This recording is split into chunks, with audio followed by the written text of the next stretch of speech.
Hello everyone, welcome to study IQ. Study IQ के इस video में स्टैटिक जीके में मैं आपको पढ़ाऊंगा मिसाइल। ये काफी इंपॉर्टेंट टॉपिक है, बहुत ज्यादा क्वेश्चन मिसाइल से आते हैं और इस वीडियो को देखने के बाद आपको मिसाइल में कभी भी कोई डाउट नहीं रहेगा। मैं आपको मिसाइल एक करके भी पढ़ाऊंगा, ठीक है, उसमें बताऊंगा क्या याद रखने का होता है, लेकिन पहले आपको एक कहानी भी सुनाऊंगा जिसमें आपको पता चलेगा कि भारत ने मिसाइल बनाए कैसे। तो इंडिया के मिसाइल प्रोग्राम के बारे में एक कंसेप्चुअल क्लैरिटी भी आपको मैं दूंगा। तो चलिए वीडियो को स्टार्ट करते हैं। पहले एक आपको बेसिक थोड़े बता देता हूँ। जैसे आप इस मिसाइल को देखिए, ये मिसाइल जो है ये आप कहां से छोड़ रहे हैं? ये आप जमीन से छोड़ रहे हैं, राइट, यानी कि सरफेस मतलब होता है जमीन।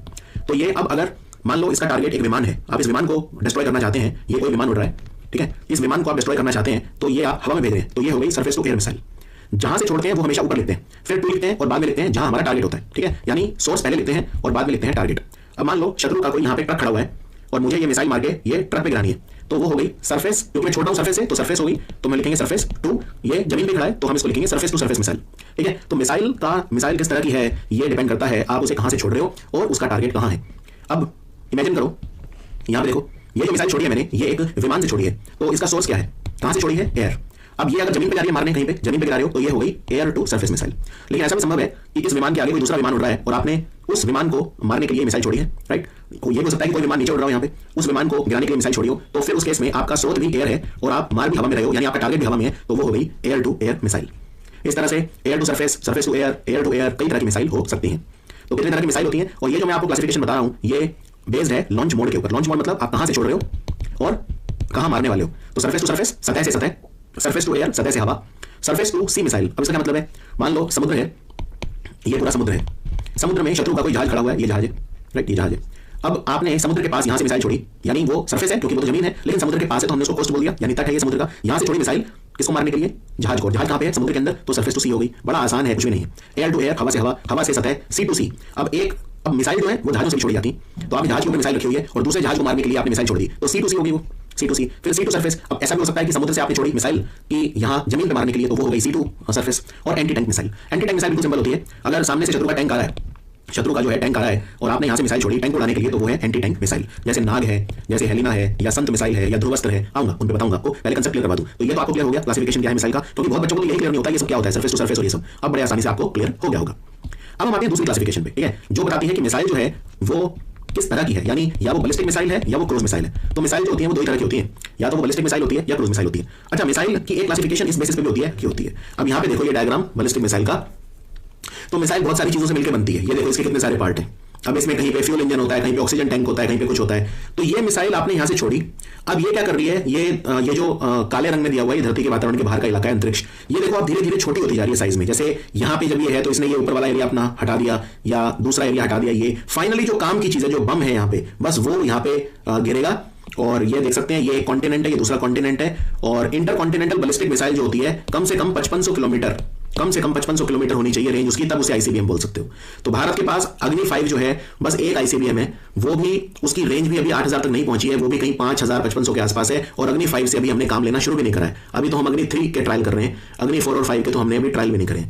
तो भारत चाहता है कि आईसीबीएम बनाए, राइट।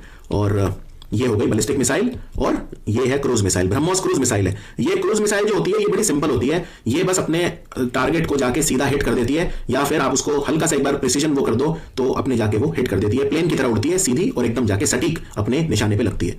ब्रह्मोस मिसाइल एक एग्जांपल है क्रूज मिसाइल का, राइट। तो ये डिफरेंस होता है बैलिस्टिक में और क्रूज में। और क्रूज मिसाइल जो होती है वो 3 तरह की होती है, सबसोनिक, सुपरसोनिक, हाइपरसोनिक। अब ये बड़ा आसान है। सबसोनिक मतलब है अगर उसकी स्पीड ध्वनि की गति से कम है, साउंड की स्पीड से कम है, राइट। साउंड की स्पीड होती है, तो साउंड की स्पीड से अगर वो कम है उसकी स्पीड, तो सबसोनिक। साउंड की स्पीड से 2 से 3 गुना है तो सुपरसोनिक। और अगर साउंड की स्पीड से 5 गुना से ज्यादा है तो हाइपरसोनिक। और अगर मान लो मैं बोलता हूं कि किसी मिसाइल की स्पीड जो है वो साउंड के 2 गुना है, तो उसको बोला जाएगा 2 माक, 2 माक। अगर कोई मिसाइल है उसकी स्पीड साउंड की स्पीड के 5 गुना है तो मैं बोलूंगा 5 माक। अगर 7 गुना है तो मैं बोलूंगा 7 माक। माक मतलब इनटू स्पीड ऑफ साउंड। तो बैलिस्टिक मिसाइल जो होती है ये वो मिसाइल है जो एक बैलिस्टिक ट्रैजेक्टरी लेती है, ये ट्रैजेक्टरी होती है इसकी बैलिस्टिक। और बैलिस्टिक मिसाइल जो होती है ज्यादा से ज्यादा डिस्टेंस कवर करने के लिए इस्तेमाल की जाती है, बहुत ही ज्यादा जो डिस्टेंस होते हैं। हालांकि शॉर्ट रेंज बैलिस्टिक मिसाइल भी होती है, लेकिन अगर बहुत ही ज्यादा डिस्टेंस कवर करना है, मान लो 5000 8000 किलोमीटर, तो क्रूज मिसाइल नहीं जा सकती, राइट। क्रूज मिसाइल थोड़े डिस्टेंस के लिए होती है, 300-400 किलोमीटर, 200 किलोमीटर, 100 किलोमीटर, इतने तक ही रहती है क्रूज मिसाइल। और प्रिसीजन के लिए रहती है बहुत ज्यादा। जब आपको प्रिसीजन चाहिए, मान लो आपको कोई पूरा शहर तबाह करना है, तो उसमें आपको बहुत ज्यादा सटीकता नहीं चाहिए। आप उस शहर पे बम गिरा रहे हो तो आपको बैलिस्टिक मिसाइल यूज करोगे। लेकिन जहां आपको प्रिसीजन चाहिए, मतलब मान लो आपको कोई शत्रु का कोई एक बिल्डिंग गिरानी है, तो उतना प्रिसीजन आपको चाहिए, तो फिर आप क्रूज मिसाइल यूज करोगे बहुत पास से। तो अब मैं आपको एक कहानी सुनाता हूं। यह कहानी सुननी आपके लिए बहुत ज्यादा जरूरी है, तभी आपको कंसेप्ट क्लियर होंगे और तभी आपको पता चलेगा कि मिसाइल बनाने के लिए भारत ने कितनी मशक्कत करी है। राइट, ये कहानी ऐसा जरूरी नहीं है कि आपसे एग्जाम में पूछी जाएगी या, लेकिन आपको एक अंडरस्टैंडिंग होनी चाहिए। हाँ, एग्जाम रिलेवेंट चीजें मैं आपको बाद में पढ़ाऊंगा इसी वीडियो में, जब मैं आपको सारे मिसाइल एक एक करके पढ़ाऊंगा, लेकिन अभी मैं आपको पहले कहानी सुनाता हूं। तो देखो, भारत के पास मिसाइल होनी चाहिए, ये सबसे पहले किसने सोचा? ये सोचा सबसे पहले जवाहरलाल नेहरू ने, ठीक है, लेकिन वो कामयाब नहीं हो पाए। ठीक है, जो भारत का सबसे पहले मिसाइल प्रोग्राम है वो सोचा गया 1958 में। गरीब देश थे, खाने के लिए भी हमारे पास बहुत ज्यादा नहीं था। अमेरिका और दूसरे कंट्री से हम ग्रीन रेवोल्यूशन भी नहीं आया था, ये तो 58 का समय है। हमारे यहाँ खाने के लिए अन्न तक नहीं था। ऐसे में बहुत ज्यादा क्रिटिसिज्म होने लगा कि भाई मिसाइल वगैरह की क्या जरूरत है, क्योंकि ये तो बहुत महंगी चीजें हैं, तो आप पहले देश का पेट भरो। इस तरह की एक थिंकिंग काफी ज्यादा थी उस समय में। एक कहीं ना कहीं एक सोशलिस्ट माइंडसेट भी था, क्योंकि गरीब देश थे बहुत ज्यादा। ऐसे में हंगर और ये चैलेंजेस बहुत ज्यादा थे। लेकिन फिर भी 1958 में हमने सोचा कि भाई मिसाइल बनाए, मिसाइल में आत्मनिर्भरता है, उसे हासिल करें। तो जवाहरलाल नेहरू जी ने एक प्लूटोनियम रिप्रोसेसिंग प्लांट बनाया ट्रॉम्बे में। ठीक है, प्लूटोनियम रिप्रोसेसिंग प्लांट, और कोशिश की जाने लगी कि चलो एंटी टैंक गाइडेड मिसाइल जो है वो बनाई जाए, क्योंकि 1947 में जब देश आजाद हुआ था तो उसी साल हमारा पाकिस्तान से एक छोटे लेवल का युद्ध भी हुआ था। उसके बाद अभी तक तो कोई युद्ध हुआ नहीं था, क्योंकि 58 की बात कर रहे हैं, 1962 में हमारा चाइना से युद्ध हुआ था। तो अभी तक कोई हमें ऐसी नीड भी नहीं थी मिसाइल बनाने की, लेकिन फिर भी कोशिश की गई कि एंटी टैंक गाइडेड मिसाइल बनाई जाए। तो उसके बाद क्या हुआ, कुछ ना कुछ कोशिश की जाने लगी, लिक्विड फ्यूल सस्टेनर इंजन बनाने की कोशिश की जाने लगी, और दूसरा प्लूटोनियम रिप्रोसेसिंग प्लांट। लेकिन ये दोनों प्रोजेक्ट फेल हो गए और इनके लिए फिर फंडिंग भी रुक गई। क्लियर, ये दोनों प्रोजेक्ट जो हैं डीआरडीओ ने अपने अंडर लिए थे, और डीआरडीओ की जो मेन लेबोरेटरी है जिसका नाम है defence research and development laboratory, उसने ये दोनों प्रोजेक्ट का जिम्मा उठाया कि एक तो प्लूटोनियम रिप्रोसेसिंग प्लांट लगेगा ट्रॉम्बे में, और एक हम लिक्विड फ्यूल सस्टेनर इंजन बनाएंगे, लेकिन दोनों ही नहीं बन पाए। तो ये एक बड़ा झटका था। तो उसके बाद भी फिर साइंटिफिक एक्सपर्टीज हमारे पास नहीं थी। हमारी जो सोच है ब्यूरोक्रेसी की वो ये थी कि ये जरूरी नहीं है। डीआरडीओ के पास उस समय तकनीकी और संगठन की कमी थी, यानी ऑर्गेनाइजेशनल शॉर्टकमिंग थे, उतना संगठन मजबूत नहीं था डीआरडीओ के पास। हमारे पास साइंटिस्ट ही कहां थे उस वक्त? हमारे पास साइंटिस्ट ही कहां थे? जो साइंटिस्ट थे वो हमारे या तो न्यूक्लियर प्रोग्राम में बिजी थे, या वो हमारे इसरो वगैरह में बिजी थे। राइट, तो ऐसे में जो हमारे साइंटिस्ट थे, चाहे वो विक्रम साराभाई हो, चाहे वो डॉक्टर होमी भाभा हो, या वो सब हमारे न्यूक्लियर प्रोग्राम में बिजी थे। तो हमारे पास कोई एक्सपर्टीज नहीं थी कि मिसाइल बनाएं। ठीक है, टेक्निकल प्रॉब्लम थे, सपोर्ट नहीं था पॉलिटिशियन से। इस पर राजनीति बहुत होती थी कि मिसाइल बनाएंगे, गरीब देश हैं। फिर आर्मी से भी कहीं ना कहीं ऑपोजिशन था, सिविलियन ब्यूरोक्रेट जो थे उनसे भी कहीं ना कहीं ऑपोजिशन था, और फाइनली दोनों प्रोजेक्ट फेल हो गए।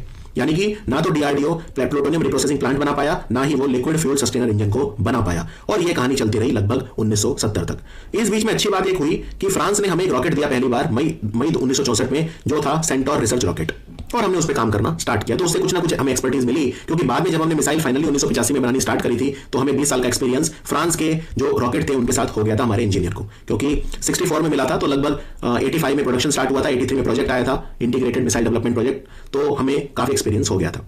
तो 1970 तक यही चलता रहा, हम एकदम फेल हो गए, मिसाइल नहीं बना पाए। अब बात करते हैं अगले 10 साल, 1971 से 1980। अब इस दौरान भी कुछ नहीं हो पाया। तो भारत की सरकार ने 2 प्रोजेक्ट स्टार्ट करे, एक था प्रोजेक्ट डेविल और एक का नाम था प्रोजेक्ट वैलियंट।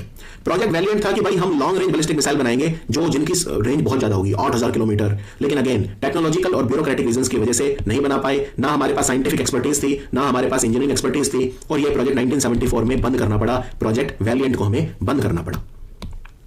फिर प्रोजेक्ट डेविल आया 1972 में। प्रोजेक्ट डेविल में हमारी ये कोशिश रही कि एक काम करते हैं, रशिया से कोई रॉकेट या मिसाइल खरीद लेते हैं और उसको स्टडी करते हैं, फिर उसको रिवर्स इंजीनियर करके स्टडी करते हैं। रिवर्स इंजीनियरिंग मतलब ये होता है, आपने मान लो 4 पुर्जे मिलाकर कोई चीज बनाई, ये वो चीज बन गई, 4 पुर्जे लगे। आप रिवर्स इंजीनियरिंग मतलब ये खरीद लो और इसके वापस इसको पुर्जे में कन्वर्ट कर दो, जिससे आपको पता चले वो कैसे बनता है। तो हमने क्या करा, रशिया से एक छोटी सी मिसाइल खरीद ली, SA-2 surface to air missile खरीद ली, उसको रिवर्स इंजीनियरिंग करके कोशिश करी। हमने देखा कि सॉलिड फ्यूल बूस्टर क्या होता है, हमने देखा 3 टन लिक्विड सस्टेनर इंजन क्या होता है, ये सब क्या होता है। लेकिन अगेन ये प्रोजेक्ट भी फेल हो गया और 1980 तक कुछ भी नहीं हो पाया। अब आप देखिए कि हम 1958 से स्टार्ट हुए थे ये सोचना कि मिसाइल बनाएंगे, और अब 1980 आ चुका है, 22 साल बीत चुके हैं और कुछ भी नहीं हो पाया है।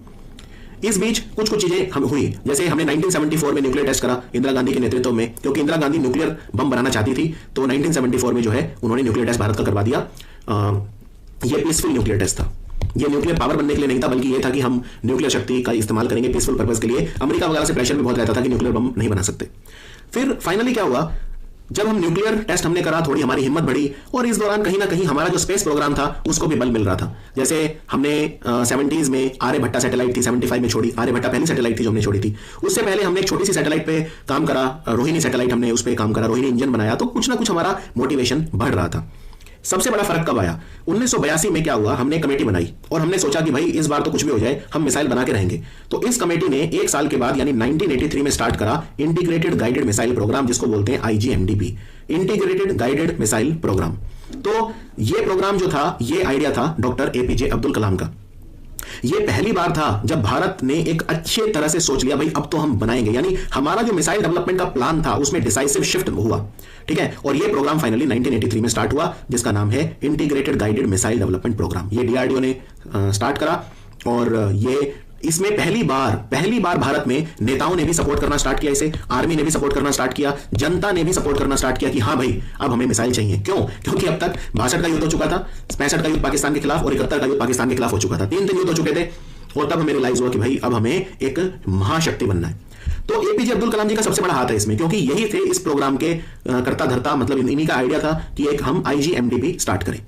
अब देखिए, अब यहां से कहानी स्टार्ट होती है जो एक्चुअल में, अब आईजीएमडीपी अप्रूव हो गया, फंडिंग मिलने लग गई, पैसा मिलने लग गया, पॉलिटिशियंस पूरा सपोर्ट करने लग गए, कोई किसी तरह की राजनीति नहीं, कुछ नहीं। तो आईजीएमडीपी को सबसे पहले सोचा एपीजे अब्दुल कलाम ने कि भारत को आत्मनिर्भर बनाया जाए मिसाइल टेक्नोलॉजी में। डॉक्टर कलाम उस वक्त कौन थे? उस वक्त ये डीआरडीओ की डिफेंस रिसर्च और डेवलपमेंट लेबोरेटरी के डायरेक्टर थे, राइट। और सबका जब सपोर्ट मिला तो फिर ये प्रोग्राम गवर्नमेंट ने भी अप्रूव कर दिया।